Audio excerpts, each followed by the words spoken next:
Hello and welcome to the Effective Literacy Podcast. I am Victoria. And I'm Anna. And we're excited to have you with us today. As you've heard on our previous episodes, Anna and I are educators who share a passion for reading and all things literacy. We know that literacy opens doors to reading and language skills through that meaningful engagement. We've recently noticed an escalation of research and opinions around what are the best practices when it comes to reading instruction, specifically the role of phonics in reading instruction.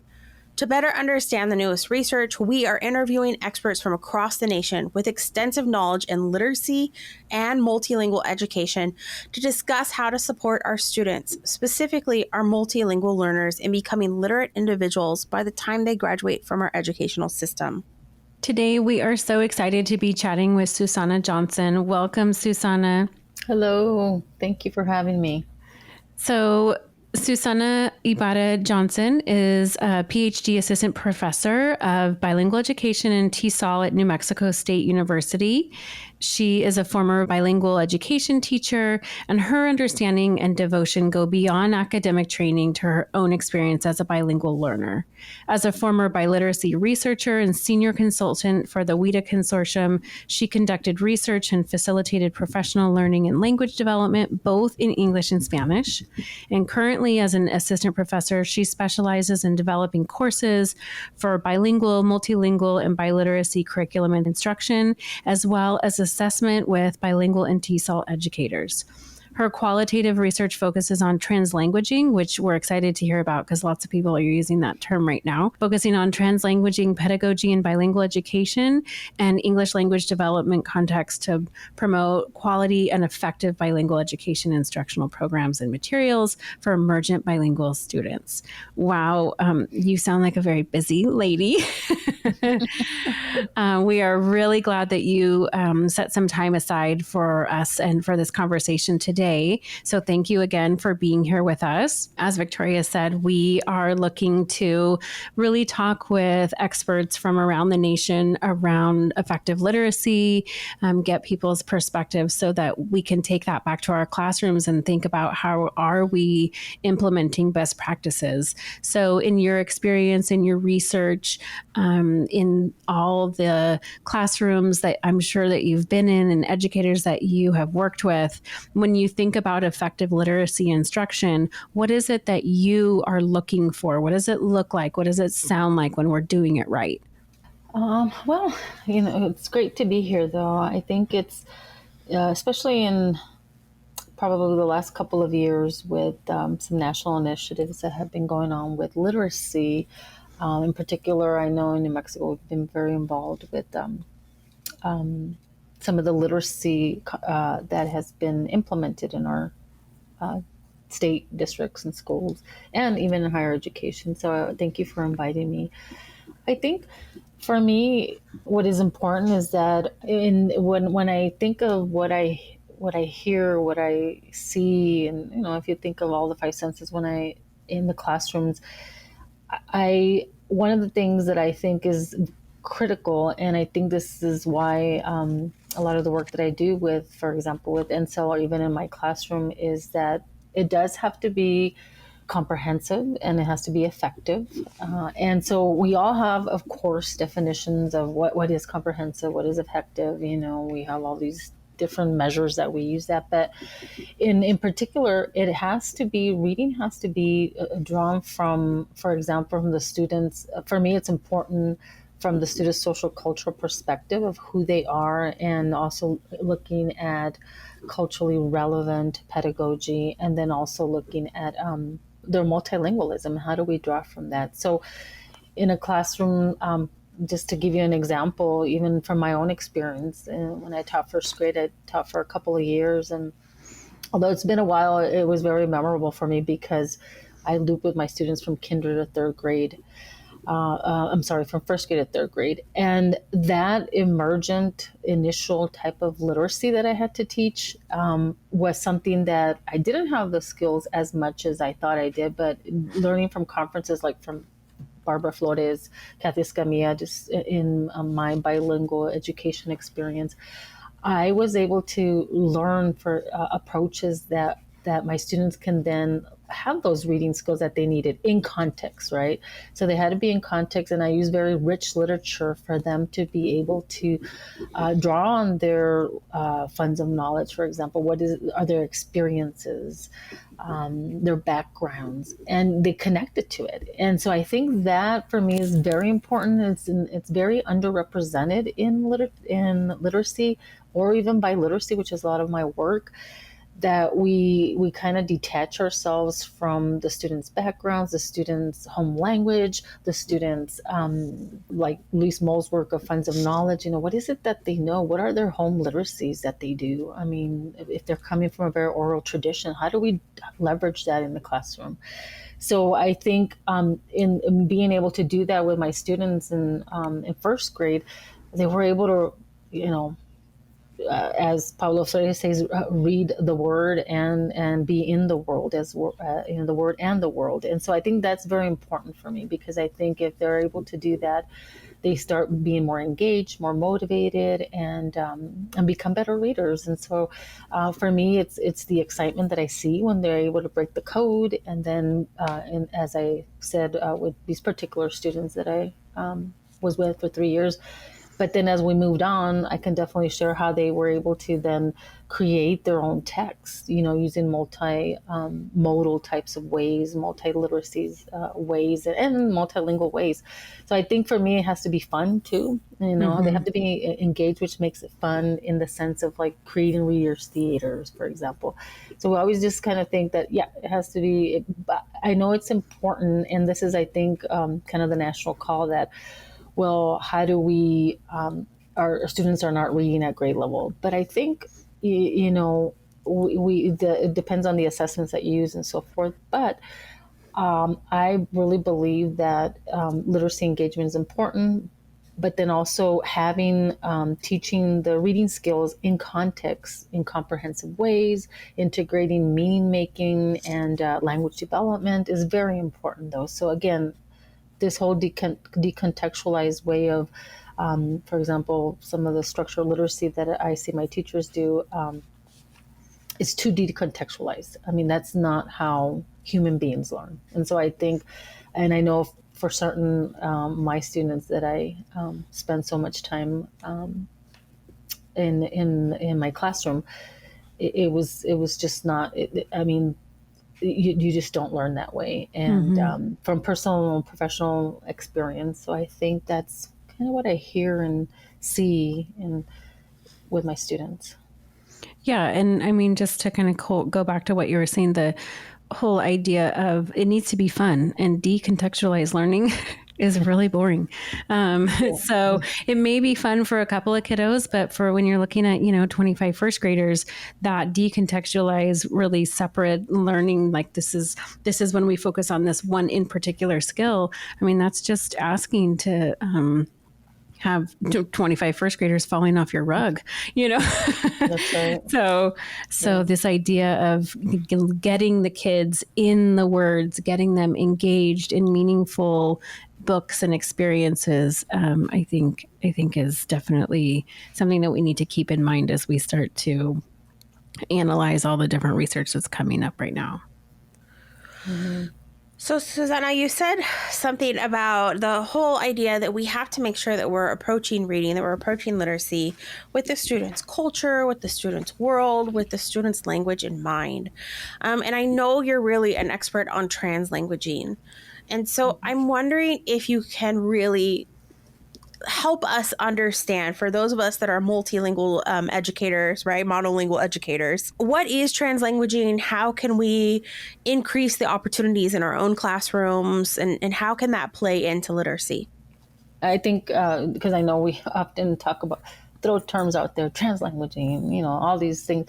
But I think, yes, I'm very fortunate in probably the last decade, I've been researching in my own dissertation work at the time, and then now with Ophelia Garcia with the term translanguaging.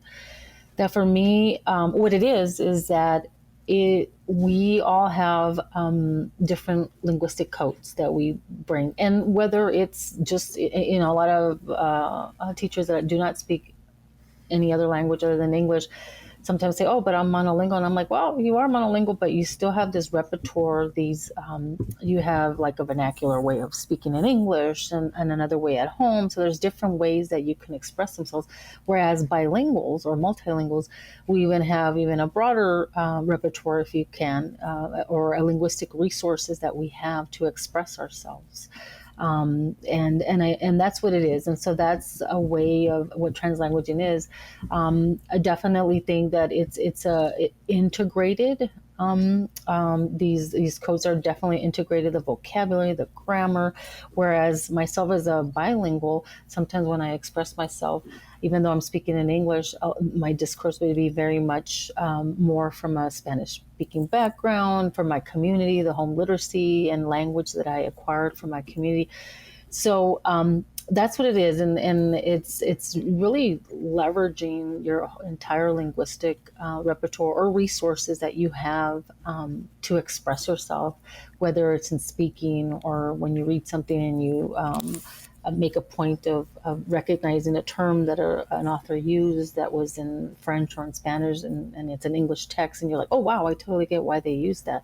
And so I think that's what it is, and actually, just bringing it to literacy, I think it's a very underused strategy for underrepresented student populations. For example, like English learners or emergent bilinguals, as I refer to them, because all English learners, that for me, it just connotes that, oh, they come in just learning, they're going to learn English, but no, they come with this whole linguistic repertoire that we can leverage. And there's not enough research in that in literacy. How do we use their translingual ways of expressing or even reading translingual texts like, Rodolfo Naya, Sandra Cisneros? There's just a lot of authors out there that write, for example, English texts that are sprinkled with Spanish or vice versa. And students, they're like really linguistic geniuses. They see that and they're like, oh my gosh, I know why he didn't use just town, a little town. He used pueblito because that means, in Spanish, it's a diminutivo. And they know that. I mean, like the things that they come up with, you're like, oh my gosh, wow. And so I think that's what translanguaging brings in. It brings, again, kind of going back to the excitement, the fun of part of them expressing and sharing what they know from written or oral texts that they read. And so I think even to that point, I know the National Academy of Education in 2010 came out with a report and some findings saying we are not leveraging translanguaging and students' home language and even their funds of knowledge from the work of Luis Moll, almost 3 decades, in literacy, and we need to do that. And this is a major finding. So I think hopefully we're moving more towards that because we've done plenty of reading first. We've done plenty of phonics as integral into literacy, but I don't know why as a field, and I hope this is where we're going with NSEL as well.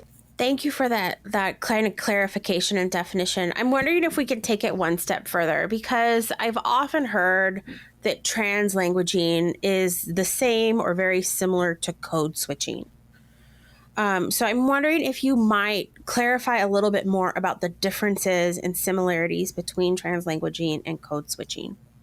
Yes, most definitely. And I know with social linguists, I'm definitely a teacher, educator, and language developer with teachers. So I'm not a social linguist, but I work with a lot. But I know in the social linguist realm, there's a lot of tension with that.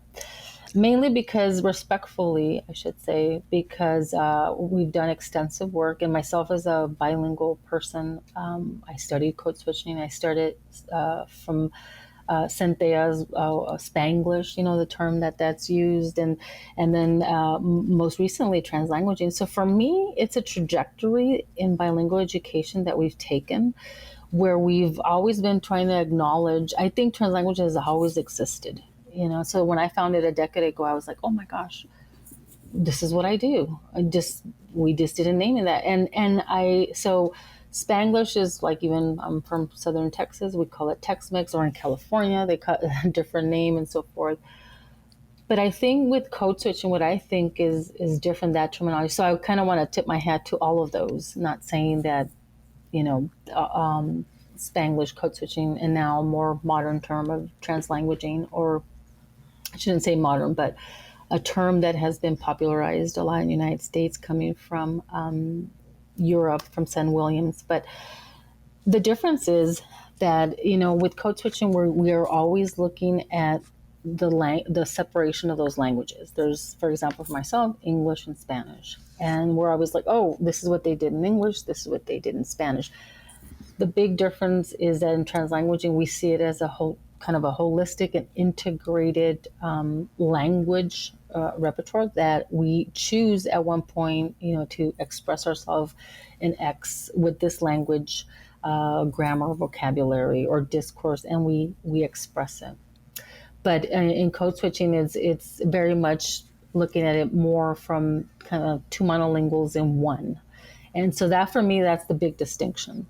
Whereas I just see my bilingualism as just being as one, you know, pool of like rich resources there that I draw from, and that I'm not always like, oh, okay, you know, it just happens spontaneously, like I think that way and so forth. And so I think that's the big, but again, I think within, and I also see translanguaging as an umbrella. This is kind of my own metaphor, like an umbrella in which we, yes, at times we're going to translate, we'd use translation. Sometimes we're going to use some of that Spanglish, and also code switch, you know, where we're, to use that inclusive in that terminology.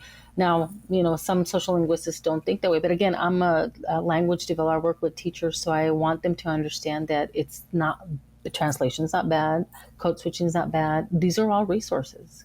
And so we need to, but for me, I see it as kind of a very holistic and integrated way of expressing, rather than saying, okay, this is English, this is Spanish. And when we do that, especially in dual language programs, when we do that too much, it's, we don't allow the students to freely express themselves. And that kind of where the culturally sustaining and relevant and so forth. And that is important, though. And again, just things that I think in our literacy world that we haven't dared to do large scale research on, because I think once we do that, we're going to find that it's going to be very effective for our emergent bilinguals. So you said a little bit about working with teachers and supporting teachers in their classrooms. So I'm wondering if you might talk, imagine you have a teacher who's a new teacher, maybe to a new district or even a new grade level. And so they're trying to get into their materials and they really want to understand the curriculum. But at the same time, they are also considering, who are my students and what is it that my students need? So as a teacher, support person, and educator, how are you helping those teachers to identify what components of their curriculum are particularly helpful for serving their multilingual students, whether it's in a monolingual setting, a dual setting? Are there some specific characteristics of curriculum that you think are particularly effective that teachers should be paying attention to? That's a great question. I think,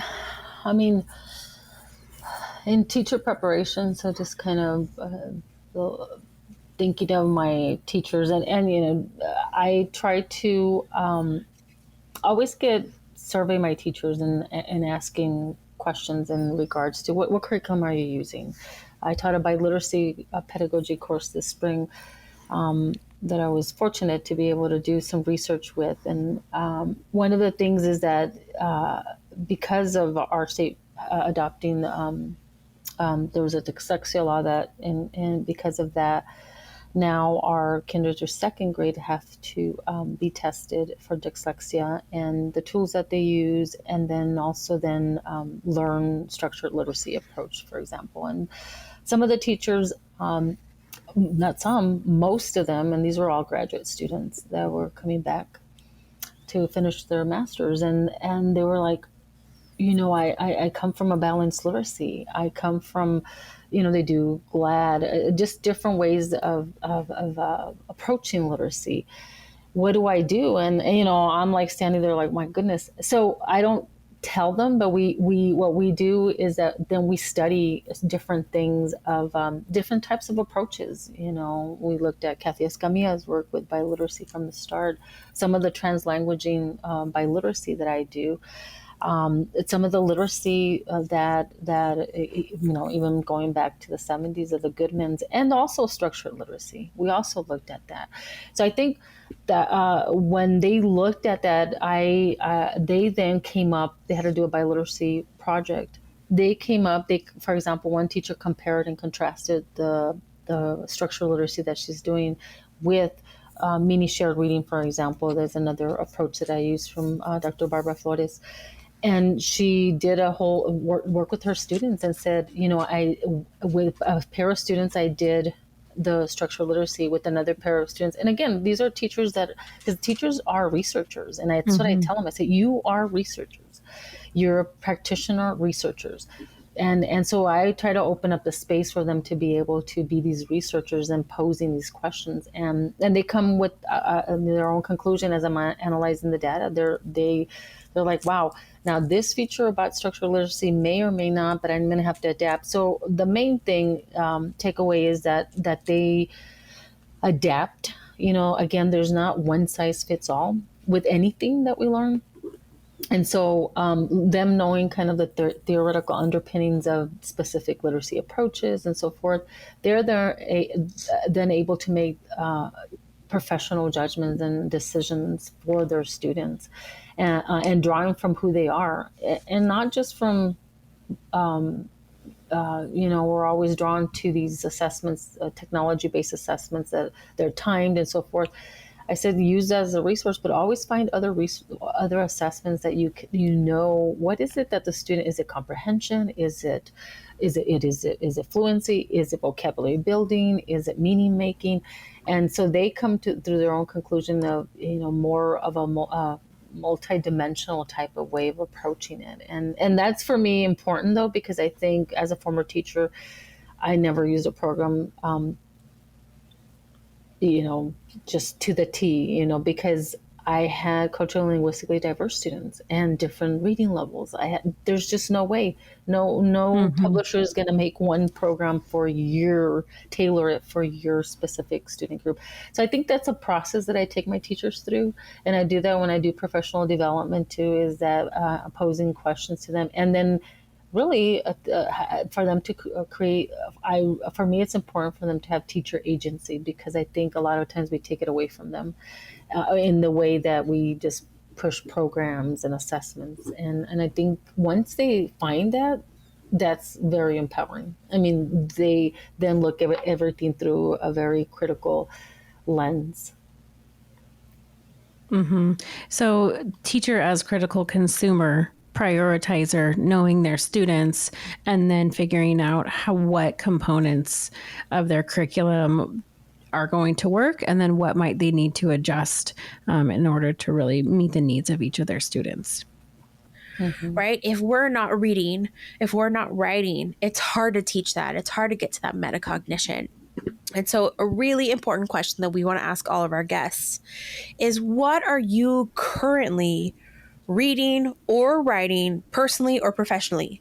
No judgment whatsoever. We just want to hear it and celebrate it. Yay, yes. Right now, I just finished reading actually, and I got the book because I was like, okay, I gotta get the. It is Song of the Hummingbird. Personally, I'm reading this by Graciela Limon, and again, it's her narrative, her perspective of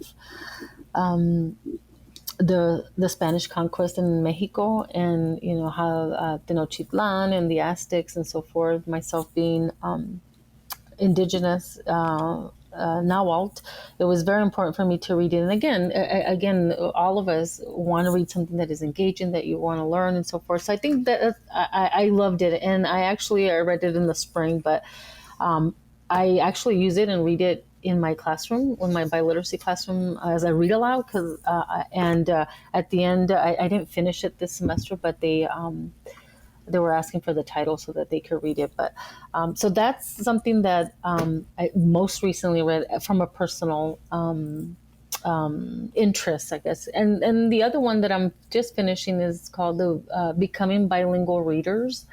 And it's identity translanguaging, of course, because that's what I study, and biographic biliteracy profiles by Bobby Cabuto.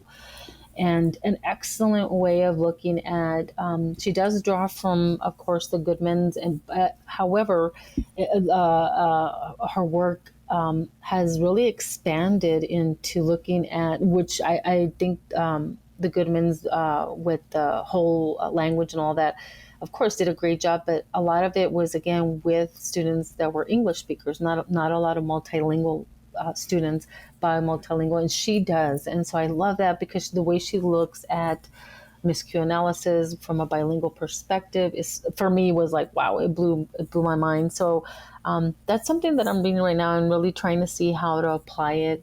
Again, different approaches, different methods, different ways that are current research and effective research, quantitative and qualitative, is important for me, because then going back to my teachers, providing that space for them to explore these and learn more and expand upon them in their own practice.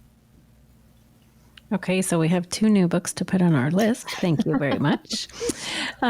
We definitely are always talking about books, because books also help us through certain times, right? And so we are wondering, is there a book that you go back to? Is there a book that is your all-time favorite book? And, you know, it can be a favorite book from childhood, but is there a book that you have that when you think of what's your all-time favorite book, that kind of pops into your mind?